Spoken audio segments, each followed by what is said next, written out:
អ្នកនរគ្នាថ្ងៃនេះខ្ញុំនឹងទៅខាងមកទៅ review chicken steak see you guys there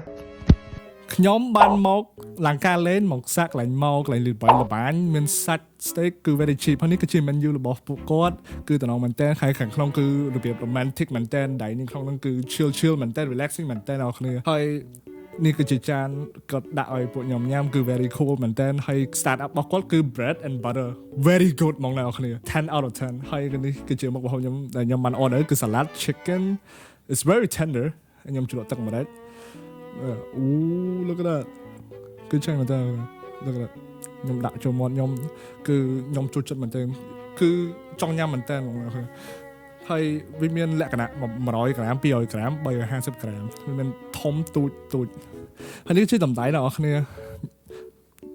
ហើយទីតាំងនេះដែរគឺមាននៅម្ដុំលង្ការលេនហើយនេះ